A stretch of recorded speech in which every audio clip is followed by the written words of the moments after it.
Eu tenho uma visão mais benevolente em relação à atitude do governo em geral e do ministro em particular. Em primeiro lugar, eu falei com o ministro ainda há pouco, antes de começar o programa, para ter um ponto de vista dele, uma resposta a essa nova onda de ataques que ele está recebendo hoje, com base na descoberta desse documento que revelaria que ele demorou 41 dias a reagir de acordo com aquele protocolo. Ele diz que esse era um documento de 2013 que não tinha sido regido ainda, redigido em definitivo. Em 2018 foi modificado.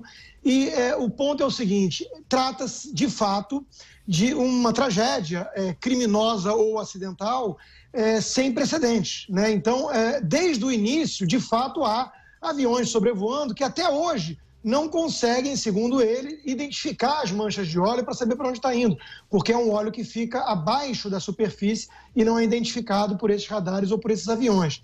Há um esforço de contingente de milhares de pessoas da Marinha, da Petrobras, agora do Exército, tentando conter esse óleo e retirá-lo das praias do Nordeste. Então, eu acho assim, é natural identificar falhas. Até mesmo é natural acusar o ministro, se for o caso, de incompetência ou de reação tardia, apesar de que ele chegou de uma viagem onde ele estava na Europa e no dia seguinte já estava lá e tem se mostrado até hiperativo em relação a isso, né? Há entrevistas para explicar e prestar contas, e não se furta nenhuma entrevista, de dar nenhuma entrevista, e também agindo lá de alguma forma para mobilizar essa turma voluntária ou ligada ao próprio governo para tentar atender, mitigar uma desgraça de proporções, repito, sem precedentes. Agora, o que me parece interessante, repito então, é legítimo a criticar, é legítimo apontar eventuais falhas ou até inoperância, se for o caso. O que me parece desproporcional, e aí eu acho que acaba de alguma forma alimentando essa reação que eu condeno, leviana a acusação de que foi um ataque terrorista do Greenpeace, usar foto de um navio e do Greenpeace, tudo isso me parece inadequado, me parece precipitado e leviano, mas acaba fomentando essa reação o ataque que tem tudo a ver com ideologia e pouquíssimo a ver com o meio ambiente que ele está recebendo. Me parece claro que desde o início do seu mandato, a turma ligada às ONGs ambientais e que tem tudo a ver com a esquerda, na minha opinião, e em base de fatos e evidências, está querendo a cabeça dele numa bandeja e está procurando pretextos.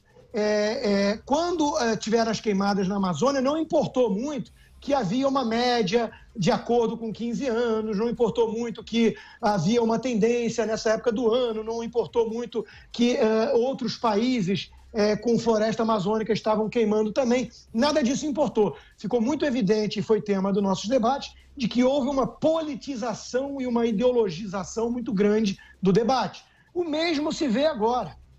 Quando o ministro fala da hipocrisia do Greenpeace, que não está ajudando, não é porque ele está se eximindo de responsabilidade, na minha opinião, até porque tem milhares de pessoas do governo lá agindo.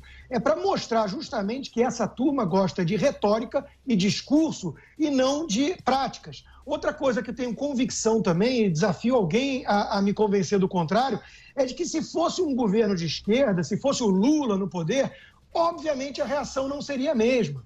Então, eu trago tudo isso para o nosso debate ou para a nossa reflexão só para contextualizar de que o ministro é alvo de um ataque ideológico desde o primeiro dia de mandato. É óbvio que vamos encontrar, ao longo de 10 meses, e que tiveram 3 tragédias grandes, nós vamos encontrar mais do que pretextos, nós vamos encontrar até mesmo base para criticá-lo.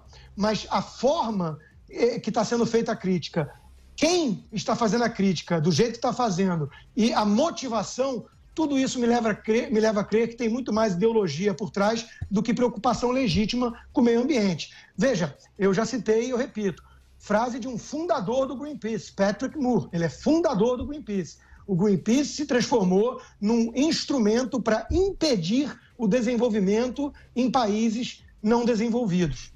Então, isso, para mim, é muito evidente, que o Greenpeace pratica uma espécie de ecoterrorismo, pelo menos em âmbito de discurso, em âmbito ideológico, isso para mim é evidente. Se ele pratica terrorismo cometendo crimes dessa natureza, aí é uma outra história, eu não vou ser leviano para acusá-los disso.